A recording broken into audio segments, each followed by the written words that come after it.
আসসালামু আলাইকুম। আজকে আবারও নতুন আরেকটি রেসিপি নিয়ে হাজির হয়ে গেলাম।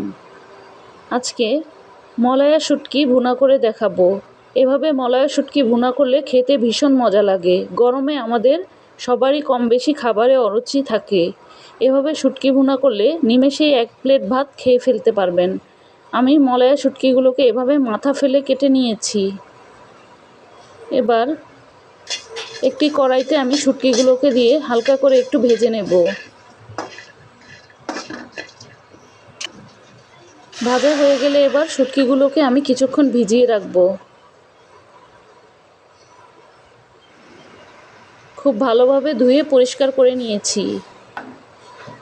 এখন একটি পাটাতে শুটকিগুলোকে একটু ছেঁচে নেব। এতে করে শুটকিটা খেতে ভীষণ মজা হবে। এভাবে করে আমি সবগুলো শুটকিকে একটু ছেঁচে নিয়েছি। চুলায় একটি প্যান বসিয়ে তেল দিয়ে দেব। সাথে কিছুটা পেঁয়াজ কুচি দিয়ে দেব। পেঁয়াজটাকে এবার তেলের সাথে একটু ভেজে নেব। স্বাদ মতো লবণ।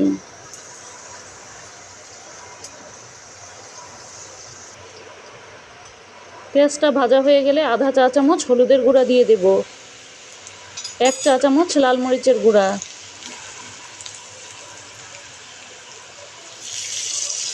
সামান্য পানি দিয়ে এবার মশলাটাকে একটু কষিয়ে নেব। এখানে আর কোনো মশলাই দিব না। শুটকিতে খুব বেশি মশলা দিলে খেতে ভালো লাগে না। মশলাটা কষানো হয়ে গেলে এবার ছেঁচে রাখা শুটকিগুলোকে দিয়ে দেব। দিয়ে মশলার সাথে শুটকিগুলোকে একটু কষিয়ে নেব।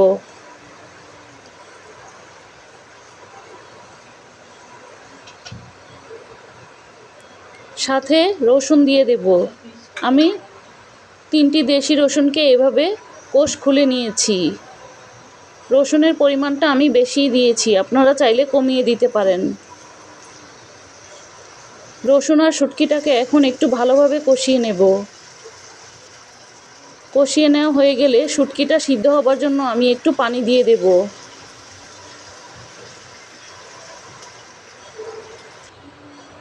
এখন কিছুক্ষণ রান্না করে নেব। নামানোর কিছুক্ষণ আগে আমি 2টি কাঁচামরিচ ফালি করে দিয়েছি।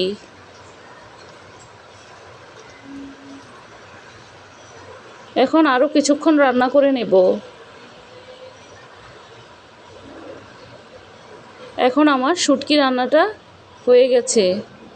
চুলার আঁচটা বন্ধ করে দেব।